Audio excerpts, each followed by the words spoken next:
Two friends, two minds, and one love for Arsenal Football Club. You are now listening to the Cod and Two Minds podcast.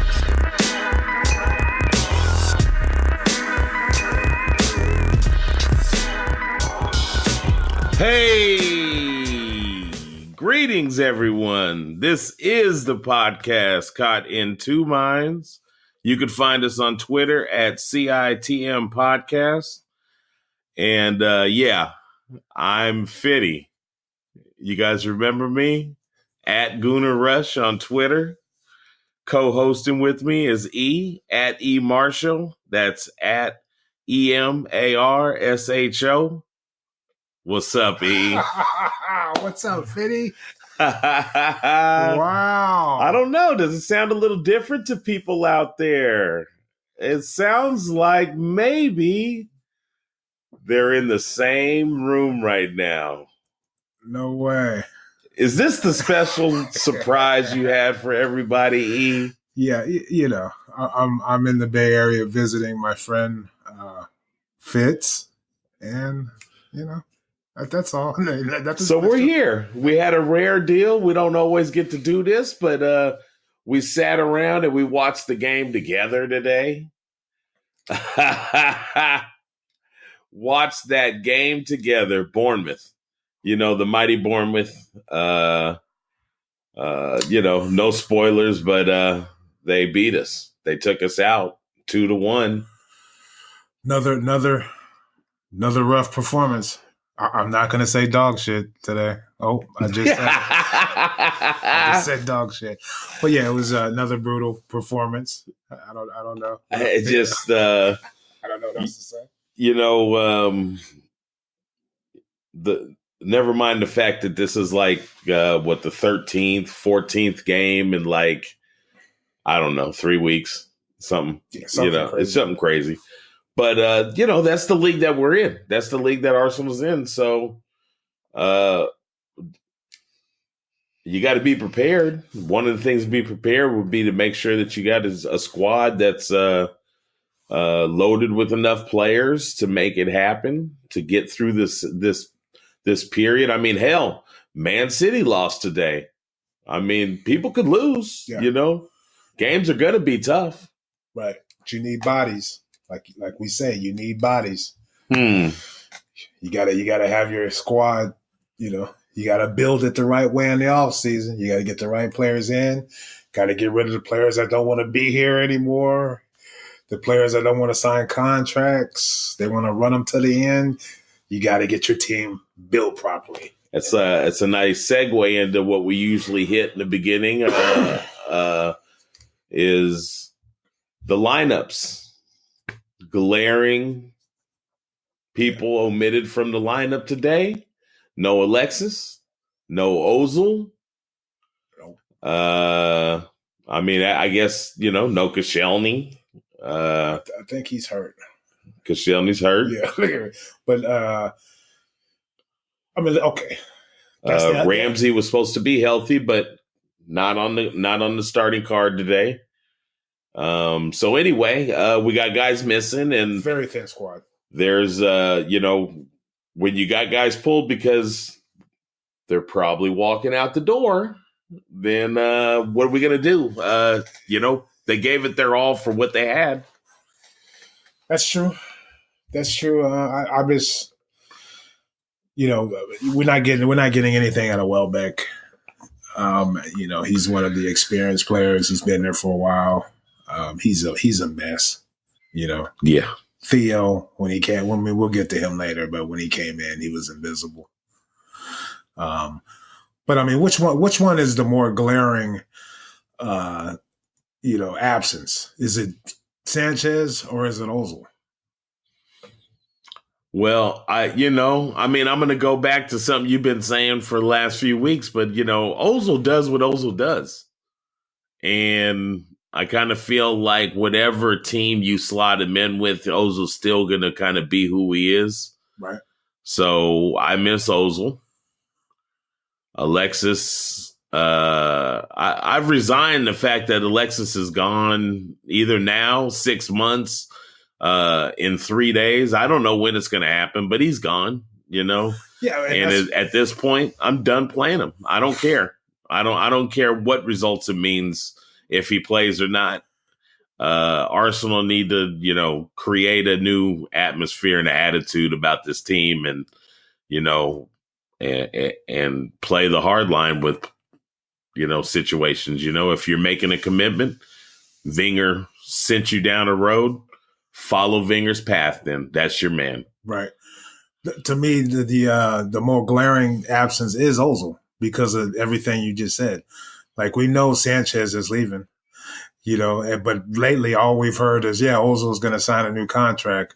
It looks like Ozil's going to stay. He just got a house in London. Everything looks great. And for him not to play today, that tells another story. That tells me that, hey, he might be leaving too for sure now. I know there was a hint of that, but it might be the real thing now where we're going to lose both of them this month. I agree. I agree. And if that's the case, then get ready for a lot more games like we saw today. Ooh, or even the ones against Chelsea in midweek. Basically a lack of anything really cutting, anything really creative in the sense of being able to hit runners off the back post or, they move the ball okay. But, once again, this is Bournemouth that we played against. So, I would expect even our B team to be able to move the ball around the field and stuff. I mean, we need to definitely find ways to get Lacazette involved. Yeah. He's struggling. It's been a while since he scored a goal. I don't think it's his fault. I don't think he's a flop. I just don't think, when Ozil's not out there on a consistent basis, he's not going to score any goals. Him and Jack really haven't developed any chemistry or anything like that at this stage. But yeah, that's kind of concerning because he's looking more and more frustrated as these games go on. He works hard. He gets in the right spots. We're just not hitting him with the right passes. We're too busy going sideways and back. Yeah. Yeah. Excuse me. Even going on that point, like you just said about going sideways and back and stuff like that. Arsenal's attack has been more cutting lately, but it's still not going to be the same without Alexis and Ozil. So, like you said, there's a whole new look that's going to be created out there again. Yes. And in the middle of the season with a team that's chasing fourth place, it's not promising thinking like, they got to kind of recreate themselves again. And even if they get some type of replacement come in for Alexis or something like that, I mean, what's that? There's still chemistry things that have to get worked out and people, chances are, of course, the player's not going to be as good as Alexis or whatever that means, No matter. The idea of, I love how they word the article so often, like, so this guy is billed as a replacement for Alexis. Is this a replacement for Alexis? Right. What do you mean by matched up talent for talent? Is he the same talent? Is he as good? I don't know, but we got to have somebody. Yeah. Bottom. The real question is how much money is Wenger willing to spend to get a replacement for Alexis? At whatever level. We have our scouting department and all that. So whoever we decide, it's like how much money are we going to spend to really replace this guy?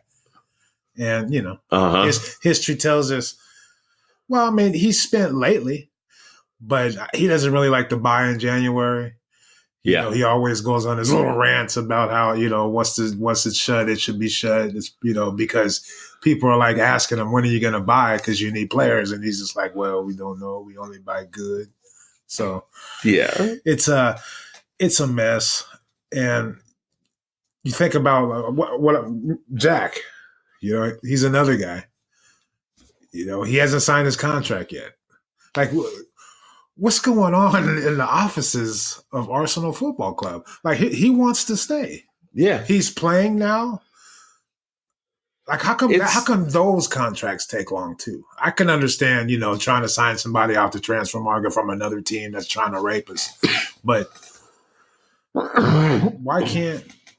Yeah, I mean, we can't get any contracts. In comparison, I was thinking like if you think like what would it look like if like Michael Carrick like hung in the last months of his Man U contract and nobody knew whether he was like, you know, like once you get to 15 months, these things happening are just kind of uniquely Arsenal. They're Arsenal.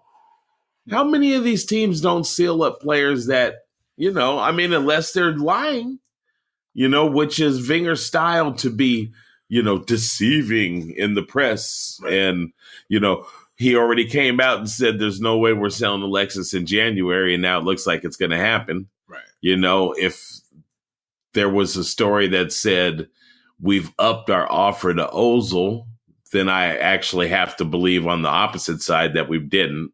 But yeah. You know? Come on. And so the same way, I mean, it's us calling ourselves being clever. Well, I mean, we back ourselves into a corner, and the shit hits the fan, and now we got to scramble around and try to put the pieces back together as far as bringing in new people. You know, if we get somebody in January, is that somebody we really want? You know, if that's the case, how come we didn't sign them in the summertime? You know, just there's no overall plan. Yeah. Everybody knows this. I know you guys are tired of hearing, you know, that's all we talk. That's all everybody talks about online. When you meet your Arsenal fans in the streets, that's all we talk about. Yeah. So, you know, people who love Wenger, you can love him and respect him all you want, but I mean, just look at the handling of the off the field contracts and the man management and all that. And I mean, you got to be like, okay, enough is enough. I mean, you should, but anyway. Yeah. Well, I mean, if you are gonna act like you got hit by a train, that wages have gotten out of control now, and you can't decide on whether somebody is worth the money that is being asked for them, then shame on you for not having your affairs tied up with your own team by now.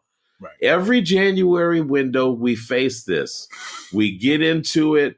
The team may be playing decent ball, maybe even good ball going into this like December, January window, and one injury after another starts crumbling the team. Right. And, you know, a thin team that was already there is now getting really thin.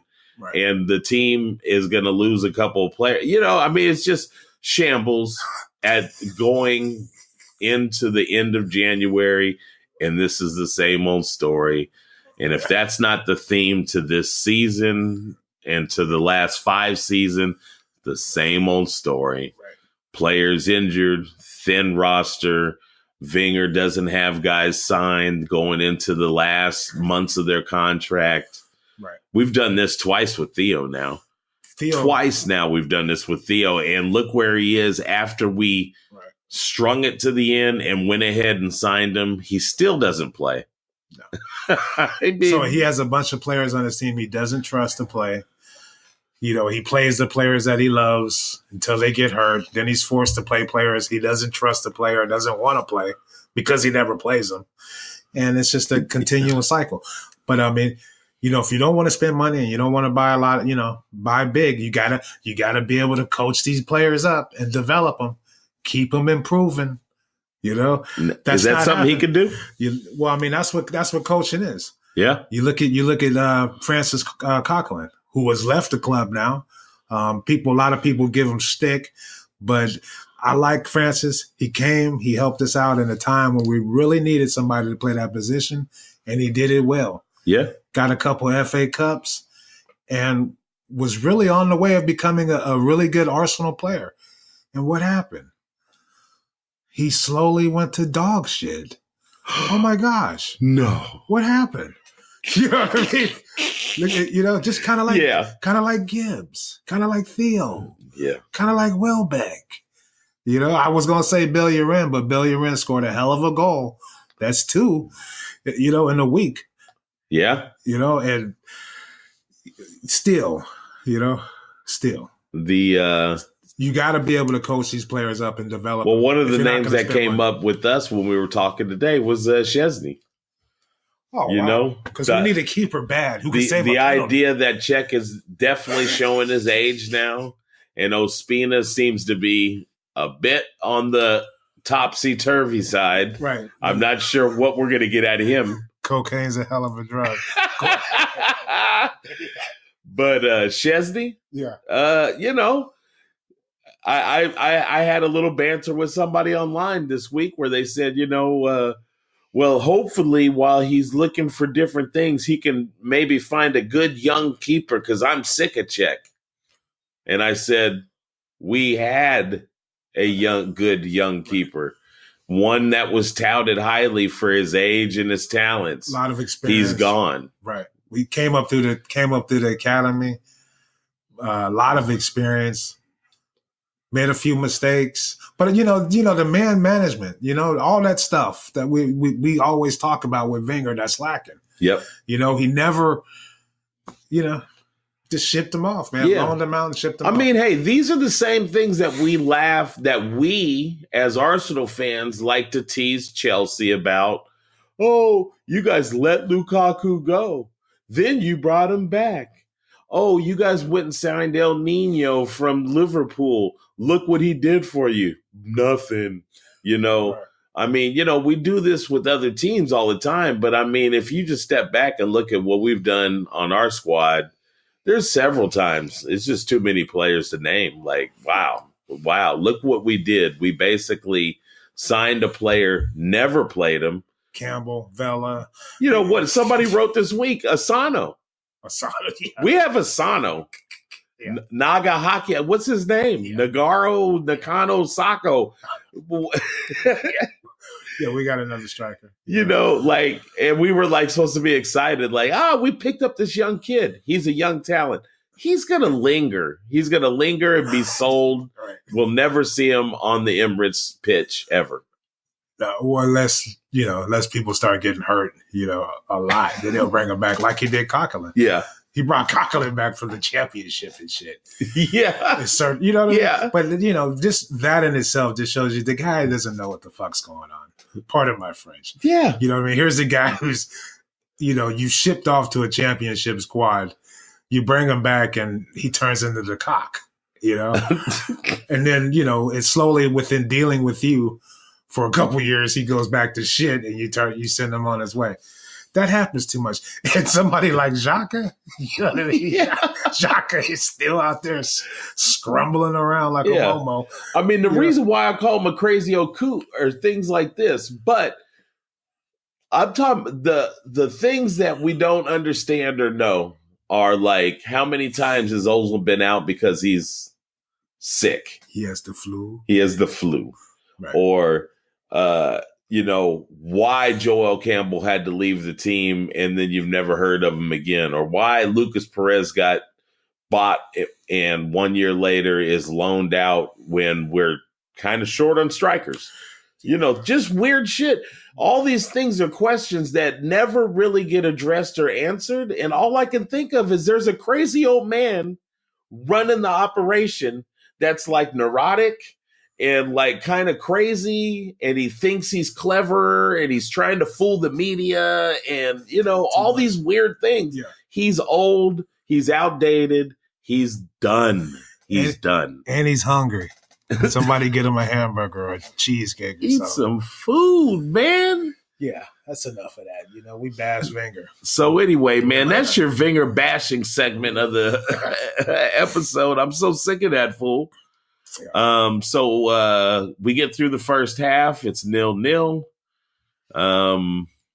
Arsenal dominated the first half, I would say, in general, possession-wise.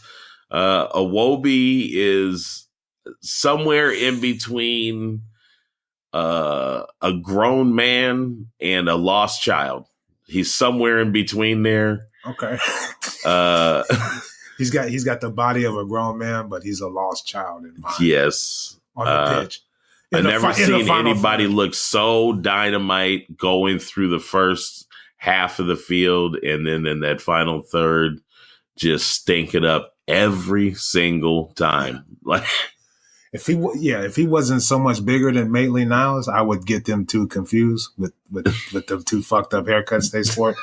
One of you guys needs to shave it. There's no little black twins running around. We don't do that. And I think it should be Iwobi. You know what I mean? He should get a new look, freshen it up. That might, give him a little pizzazz out there. So, an ability to connect on a pass in the final third or make a shot. I like, I like the fact that he's getting frustrated. Like, I like when people start losing their mind. And you know what I mean? When you can see it. Like, you can see it in Holden. Like, what the fuck is wrong? I'm not getting any better here. Yeah. I'm not. Yeah. You can just see it in their faces. But anyway.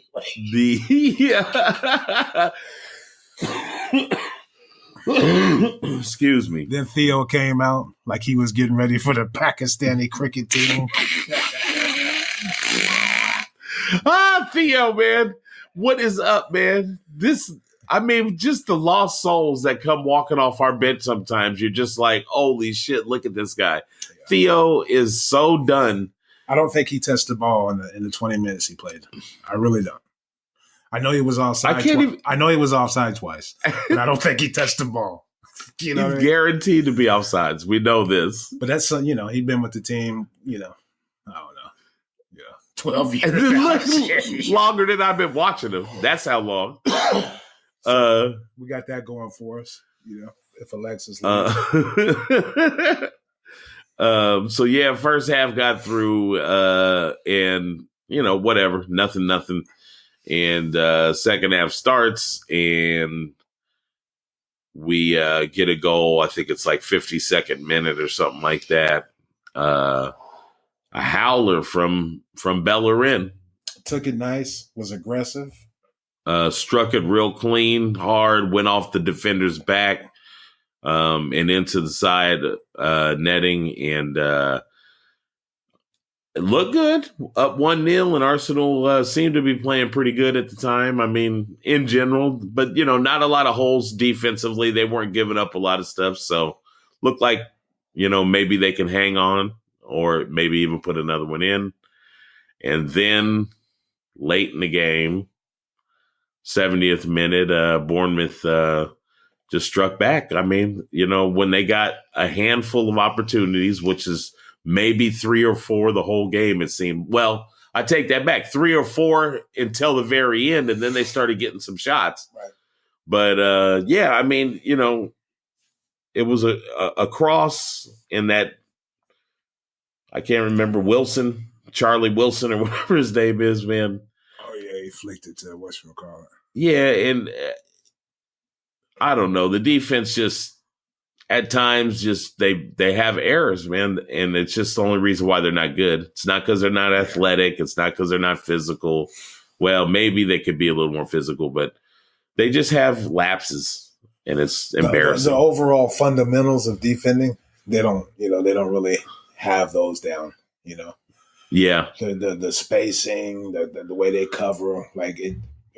When a team breaks it in on us, then we just kind of scramble, and you can see the panic. Mm-hmm. We start kicking, and it's just ridiculous. Yeah.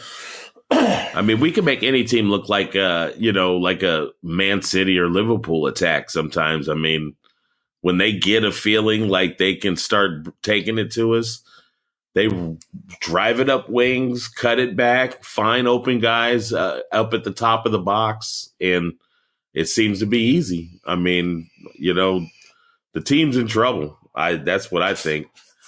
Earlier in the season, I was like, I really think we can finish top 4. But as we got closer and closer to where we're going to lose our 2 best players, probably at least one of them, there's no way. Mid-table at best.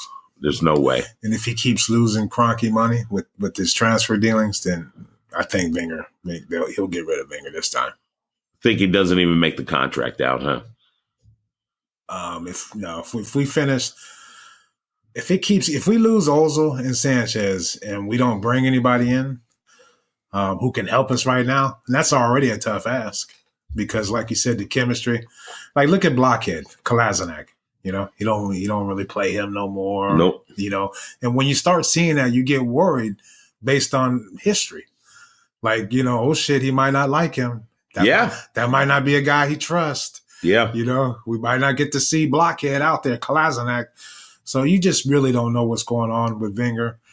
You can keep talking about the game, but yeah, I mean, come on. We lost 2-1. They scored their goals. Look at me. I mean, that's just what Arsenal have to look forward to is hopefully a rebuilding period that's led by somebody that, has a passion and ready to a plan. Yes. Like implement a new plan. And as far as I'm concerned, I'm kind of the same way about a lot of the sports I watch. I'm not necessarily sold on recycling the same old coaches club. If there's a young dynamic guy that you sit down and you talk to and he's got plans and he's got a vision and he knows what he's talking, some pedigree and experience go a long way. Right. But I don't need to see Ancelotti's name up there. Right. I don't need to see names of past winners is the only way Arsenal could be led in the future. I don't care about that. Look at Mourinho, and some of these other guys, man. There's no proof that these are the best guys for the job. No, I say we go with an invincible Vieira.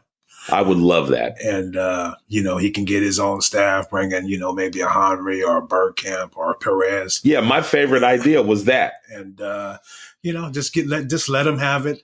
We're already in this predicament. I think this is the one thing I will say about Arsenal fans. We would be happy to give them a lot of time. Sure. There wouldn't be any crying or moaning or any of this back and forth. We would be happy to be patient and give them the time to establish a new era of Arsenal football after Wenger. Yeah. And, he'll even have his fingerprints on it because he coached them. And you know what I mean? Yeah. And it could be a beautiful thing. Yeah. But he's got to go. Yeah. He's got to go. And, the same way Sir Alex sits up in the stands during Man United games and is just revered by the fans, the team, the coaches, like a coaching staff like Vieira and Bergkamp would allow Wenger to still be part of this storied franchise. He can come back to his stadium, the coaching staff, he can come back and talk to the young players and tell old stories and just be involved. Right. And it one of the things he's always talked about is that his love for this club is that he would never just hand this club off to just anything that wasn't a plan. Right. A plan, hand it off to your boys that made you who you are. Exactly. And here's the thing with that, like, he spent a lot of time running them off, Yeah, no. So, there's another side of the thing, but, Wenger in people, they don't really see that side, they anyway. Yeah. That's where I'm going. That's how I look at it. Yeah, I hear you. Your man of the match for Arsenal.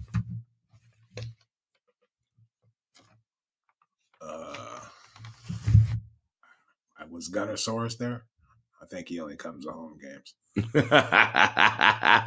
Bellerin, I guess he scored the goal. Yeah, I guess as bad as you could say. I will say, Bellerin has he got in behind the defense a few times. He was trying, so I'll give it to him.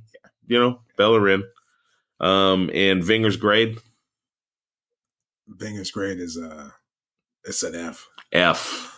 Because if Ozil's not hurt, why is he not playing?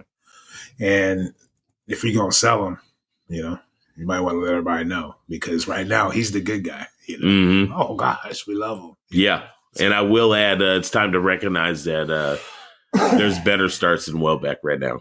Put somebody else in. I don't care. Chuba Akpom. Yeah, sure. Theo. All right, we're going to fight here in a second.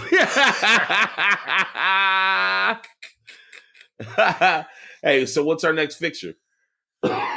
Saturday against Crystal Palace. Benteke. Pointy head bastard. And then a few days later, we got Chelsea again, boys. Chelsea again. We played for a draw against Chelsea. Can you believe that? We got the 0-0 draw, so hopefully we can keep a clean sheet and maybe win 1-0 and get to the final of the Caribou Cup. You know, the Kokomo. It's time for the Kokomo. Aruba, Jamaica, ooh, I wanna take ya. That was the Beach Boys. Yeah. Beach Boys. Yeah. That's good stuff. So, you know, this is when I usually jump to E to give them, hey, anything you want to say. But I'm going to stop for a second just to say, oh, shit. I missed everybody. I hadn't been here. You know, there's various reasons, technical difficulties, Christmas.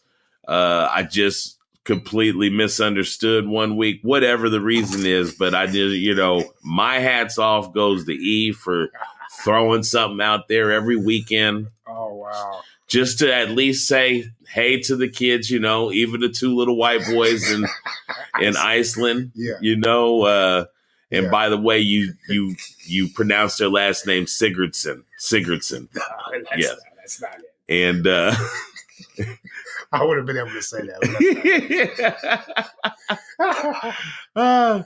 But the schedule's getting back to regular for the Premier League, and so is ours. So we'll be seeing you every week. Check us out on Mondays. We want to thank you all for tuning in to Caught in Two Minds. Find us on iTunes and SoundCloud. Please subscribe and give us a rate and a review. E, is there anything you'd like to leave the listeners? Just do a search for Caught in Two Minds on anywhere you listen to your podcast, and you should be able to find us. I appreciate all the support, and you can reach me at eMarsho, EMARSHO, and email the show a question, a comment, or anything. CITMpodcast@gmail.com, and peace.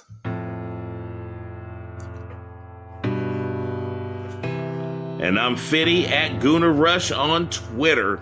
And like we said, if you can, just drop in and give us a rate and a review. And always remember, #OneLove. Peace. Thank you guys for tuning in to Caught in Two Minds. Please head on over to iTunes and subscribe, rate, and review the show. All feedback is much appreciated. If you would like to contact the show, drop us an email at CITMpodcast@gmail.com. And be sure to follow us on Twitter at CITM Podcast, at Gooner Rush, and at eMarsho. That's EMARSHO. The music in this podcast has been provided by Statics. If you like what you hear, be sure to check them out at staticsentertainment.com and follow them on Twitter and Instagram at Statics Music. That's STATX Music. Peace. Check them out, y'all. Statics Music. Make sure, go get them a check out.